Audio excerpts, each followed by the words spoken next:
नमस्कार, मैं अनिल सोनी योगाचार्य। आज का प्रश्न, ये शारीरिक संतुलन क्या है, इसको हम समझने का प्रयास करते हैं। समस्त सृष्टि, सारा कॉस्मोस, ये पूरी कायनात पूरी तरह से संतुलित है। सूर्य, चंद्रमा, पृथ्वी सभी अपने अक्ष पर उसी स्पीड से, जिस स्पीड से इनको घूर्णन करना है, घूर्णन किए जा रहे हैं। और घूर्णन करने के साथ साथ एक निश्चित अंश पर वो सारा का सारा कायनात, वो सारे के सारे सूर्य, पृथ्वी, चंद्रमा, सारी की सारी चीजें अपने अक्ष पर घूम रही है। ये बैलेंस है, ये उनका संतुलन है। मात्र 1 सेकंड के 1 लाखवें या 1 करोड़वें हिस्से में उनके समय में यदि परिवर्तन कर दिया जाए तो उनका संतुलन बिगड़ जाए, और संतुलन बिगड़ने से वो सारी चीजें असंतुलित हो जाएगी। ये उसी प्रकार है जिस प्रकार अगर मान लीजिए इस कायनात का समय के साथ साथ गति में भी परिवर्तन कर दिया जाए तो ये समस्त सृष्टि,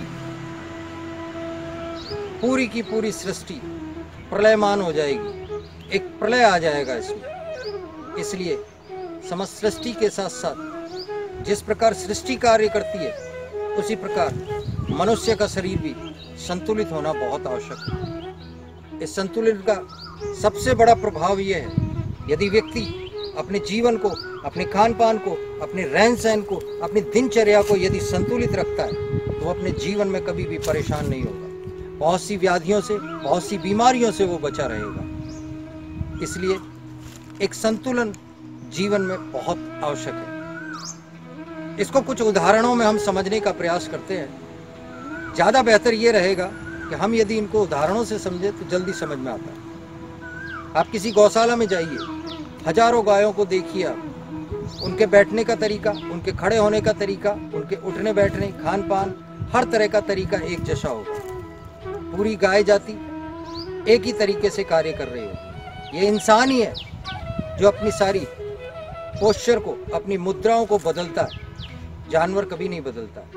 आप किसी ऐसे स्थान पर जाइए जहाँ हजारों की तादाद में चमगादड़ लटके हुए हैं, सबका लटका रहने का तरीका एक जैसा होगा। आप किसी ऐसी जगह पर जाइए जहाँ पक्षी भोजन कर रहे हैं, दाना चुग रहे हैं, सबका दाना चुगने का तरीका, एक ही जाति के पक्षियों का दाना चुगने का तरीका एक जैसा होगा। तो ये संतुलन है इस पृथ्वी का, कि हर चीज संतुलित है। उसी प्रकार इंसान का शरीर, इंसान का खान पान, रहन सहन, ये सारी चीजें भी यदि संतुलित रहे तो उसका जीवन भी संतुलित रहेगा। अब थोड़ा सा इसको और आगे चलने का प्रयास करते हैं। यदि हम हमारे शरीर से छेड़छाड़ करेंगे, हम हमारे शरीर को यदि संतुलित नहीं रखते हैं तो बहुत सी बीमारियों से हम स्वतः ही पैदा कर लेंगे। अक्सर आपने लोगों को देखा होगा कि चलते समय उनके कमर में दर्द हो रहा है, पीठ में दर्द हो रहा है। इस प्रकार की परेशानियां क्यों आती हैं?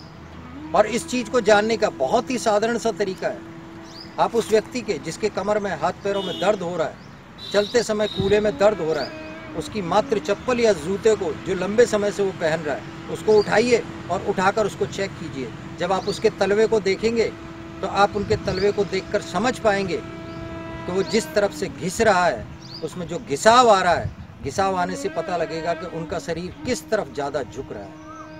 तो आप उनकी चाल को, उनके पैरों को यदि सीधा करते हैं, संतुलित करते हैं तो बहुत सी बीमारियों से बच पाएंगे। इसी प्रकार अक्सर आपने देखा होगा कुछ बैंक कर्मी, कुछ बैंक के व्यक्ति और साथ ही साथ कुछ ऑफिस कार्यालय में काम करने वाले लोग जो कंप्यूटर पर बैठकर काम करते हैं, अक्सर उनके गर्दन में प्रॉब्लम आती है, उनकी गर्दन दर्द करती है, सर्वाइकल की प्रॉब्लम पैदा हो जाती है।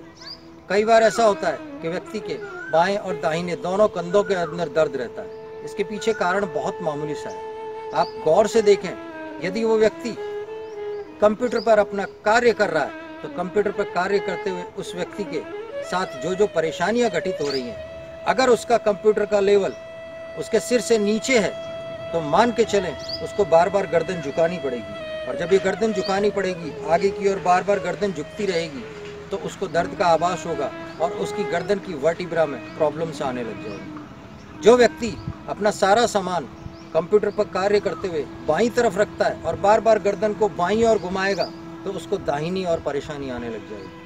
अगर व्यक्ति कंप्यूटर पर काम करते हुए अपनी गर्दन को दाहिनी और बार बार घुमाता है तो उसके बाएं कंधे में परेशानी आने लग जाएगी। इन सब को ठीक करने का एक बहुत ही साधारण सा और सामान्य सा तरीका है। यदि आप दाहिनी और बाईं और अपनी गर्दन को बार बार घुमा रहे हैं और आपके दोनों कंधों में किसी प्रकार की प्रॉब्लम आ रही है तो हर 1 महीने बाद, 15 दिन बाद या 10 दिन बाद अपनी उस स्थिति को बदलिए। अगर आप बाईं और ज़्यादा गर्दन को घुमा रहे हैं तो दाहिनी ओर ले जाइए, दाहिनी ओर अगर ज़्यादा घुमा रहे हैं तो बाईं ओर ले जाइए। अगर आपको आगे झुकाने से आपकी गर्दन में परेशानी हो रही है तो आप अपने कंप्यूटर के मॉनिटर के नीचे लगभग 3 से 4 इंच का स्थान ऊपर करके उसके नीचे कोई बुक्स लगा लें, कोई पट्टा लगा लें और उस स्थान को थोड़ा सा ऊपर कर लें। यदि आप अपने मॉनिटर को थोड़ा सा ऊपर कर लेंगे तो आपकी गर्दन की काफ़ी परेशानियां स्वतः ही खत्म हो जाएंगी। और ये कोई मुझे कहने की बात नहीं है, आप स्वयं इन चीज़ों को करके देखें। बहुत ही साधारण सी चीज़ है, बहुत ही सामान्य चीज़ है।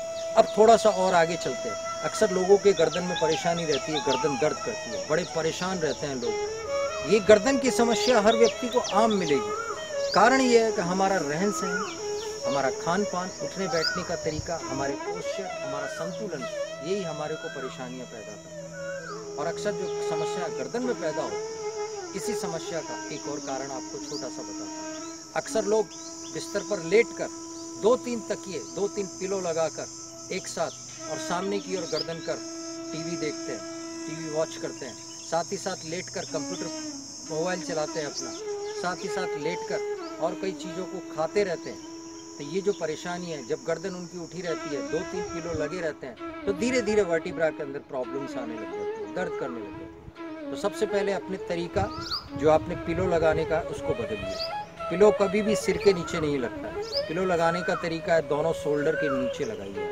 धीरे धीरे जब इस आदत को डालेंगे तो आपकी गर्दन से संबंधित समस्याएं धीरे धीरे स्वतः ही खत्म हो जाएंगी। अब थोड़ा सा और अपन आगे चलते हैं। जो आम लोग इन समस्याओं से ग्रसित हैं, परेशान हैं, आपने देखा होगा कई लोग जो बाहर नौकरी करते हैं, जो बाहर किसी प्रकार का बिजनेस कर रहे हैं और सुबह से लेकर शाम तक अप एंड डाउन करते हैं, गाड़ियों में जाते हैं, बसों में जाते हैं और साथ ही साथ अपने स्वयं के किसी वाहन के द्वारा जाते हैं, उनको ये परेशानी आती है कि गांव के रास्ते या ग्रामीण स्थितियाँ इतनी बिगड़ी हुई हैं आज भी कि कुछ कच्चे रास्ते हैं, जब उससे निकलते हैं और कंटिन्यू लगातार महीनों सालों तक उस वाहन के अंदर सफ़र किया जाता है तो धीरे धीरे उनकी कमर की समस्या पैदा हो जाती है, स्लिप डिस्क की समस्या पैदा हो जाती है। साथ ही साथ वर्टिब्रा में जो पीछे कमर की है, L4, L5 और S1, इन तीनों के अंदर समस्याएं पैदा हो जाती है। कमर दर्द करती है, कूल्हे दर्द करने लगते हैं, शारीरिक संतुलन बिगड़ने लगता है, परेशानियां होने लगती है। तो मैं उन लोगों को बहुत अच्छी तरह समझाना चाहूँगा जो सफ़र करके अध्यापक हैं या किसी प्रकार के बिजनेस से जुड़े हुए हैं और रोज़ाना जिनका सफ़र करना, जिनका वाहन से आना जाना घंटों तक रहता है, वो जब भी अपना सफ़र करें तो सबसे पहले बहुत ही मामूली रूप से, बहुत ही साधारण तरीके से अपने कमर का एक बेल्ट खरीद लें। जब भी आप सफ़र करें उस बेल्ट को लगा लें। आप अपने घर पुनः पहुंचने पर उस बेल्ट को उतार दें। आप बहुत सी समस्याओं से बच जाएंगे, क्योंकि यदि आप बिना बेल्ट के वाहन चालन करते हैं या वाहन के अंदर सफ़र कर रहे हैं तो जो झटके लगते हैं, आपको जो बॉडी वाइब्रेट करती है, उससे वर्टिब्रा के अंदर आपकी परेशानी आती है, उनकी दिक्कत आती है। तो यहाँ मैंने कुछ आपको संतुलन से संबंधित चीज़ें बताई। अब व्यक्ति का जो संतुलन बिगड़ता है, आप इसको थोड़ा सा और देखें। आप किसी विवाह में या शादी में या पार्टी में जाइए या किसी विवाह में गए हैं आप, तो रात को जब बारात का प्रोग्राम खत्म हो जाता है और लोग अपने स्थान पर सोने के लिए या अपने उस ठिकाने पर पहुंचते हैं जहां बारात को रोका जाता है, आप रात्रि को बारात को जो सो रही है, जो आराम कर रही है, उसको उस हॉल में जाकर उन लोगों को देखिए, उनको ऑब्जर्व कीजिए, उन पर ध्यान दीजिए। आप देखेंगे कि उन सभी लोगों का जो थके हुए सो रहे थे, उनका सभी का सोने का तरीका अलग होगा। कोई गर्दन के नीचे इस प्रकार से हाथ करके सो रहा होगा, कोई एक दूसरे के ऊपर पैर रख के सो रहा होगा, कोई अपने हाथों को खींचकर हाथ को कमर के नीचे दबाकर सो रहा होगा। तो ये मान के चलें आप कि जानवर कभी भी अपने संतुलन को बदलता नहीं है। आप 10 प्रकार के जानवरों को देखिए, एक ही जाति के जानवर एक ही प्रकार से सारे कार्य करते हैं। ये इंसान की फितरत ही है जो इन चीज़ों को बदलता है, कुछ अदाओं में, कुछ अपनी परेशानियों में, कुछ दिक्कतों में और कुछ लोगों को दिखाने के लिए। खड़े होने का तरीका, इस प्रकार खड़े हो जाएंगे, इस प्रकार खड़े हो जाएंगे, एक पैर को आगे ले लेंगे, एक पैर को पीछे ले लेंगे। उनको ये समझ ही नहीं आता है कि खड़े होने का तरीका आपका यदि गलत है, आपका पोस्चर गलत है, तो आप बहुत सी परेशानियों को आमंत्रित करेंगे। अब आप सोच कर देखें, विचार करें, अगर 100 गाय खड़ी है तो वो चारों पैरों पर बराबर वजन रखकर खड़ी होगी। इंसान की ये फितरत नहीं होती, तो हम इन परेशानियों को स्वयं ही पैदा करते हैं। तो ऐसा मान के चलें, यदि हम अपने शरीर को संतुलित रखते हैं तो बहुत सी बीमारियों से हम बच पाएंगे। तो आज यहाँ पर मैंने थोड़ा सा आपको संतुलन के बारे में बताया है। इसके लिए एक और छोटा सा मैं उदाहरण देता हूँ। इसी के साथ साथ अक्सर आपने देखा होगा, दुपहिया वाहन चलाते हुए लोग अपने कान के इस तरफ लेफ्ट में या राइट में मोबाइल को रखते हैं, हैंडल पकड़ लेते हैं गाड़ी के और गर्दन को टेढ़ा रखते हैं। कभी इस तरफ रख लेंगे, कभी इस तरफ रख लेंगे। ये जो गर्दन उनकी टर्न होती है, धीरे धीरे उनकी वर्टिब्रा में, गर्दन में प्रॉब्लम आने लग जाती है। क्योंकि आप वाहन चलाते समय यदि गर्दन को टेढ़ा रखते हैं बाईं ओर या दाहिनी ओर, तो जो जर्क लगते हैं, जो झटके लगते हैं, उसके कारण इस वर्टिब्रा में प्रॉब्लम आने लग जाती है। बहुत सी साधारण चीज़ें हैं जिनको यदि हम चाहें तो अपने जीवन से हटा सकते हैं। इसी प्रकार अगर आप उस आदत को छोड़ दें तो वो परेशानी भी हट जाएगी। इसी प्रकार एक आम गृहिणी को देखिए, गर्दन की समस्याएं पैदा हो जाती है, थायराइड की प्रॉब्लम पैदा हो जाती है, सर्वाइकल की प्रॉब्लम पैदा हो जाती है। सबसे पहले आप उस गृहिणी के उस किचन के प्लेटफॉर्म को देखिए, जिस प्लेटफॉर्म पर वो अपना कार्य कर रही है। जब वो अपना कार्य कर रही है, रोटी बना रही है, वो गृहिणी सब्जी बना रही है, तो उसकी गर्दन कंटिन्यू झुकी रहती है, तो उनको गर्दन की समस्याएं पैदा हो जाती है। अब इसको करने के लिए अगर उनके गर्दन में समस्या पैदा हो रही है तो उस प्लेटफॉर्म को लगभग 3 से 4 इंच ऊपर उठा दीजिए आप, आधी से ज़्यादा समस्याएं आपकी खत्म हो जाएंगी। मात्र संतुलन से ही हम अपनी बीमारियों को खत्म कर सकते हैं। तो आज ये मैंने आपको थोड़ा सा यहाँ संतुलन के बारे में बताया है। धन्यवाद, नमस्कार।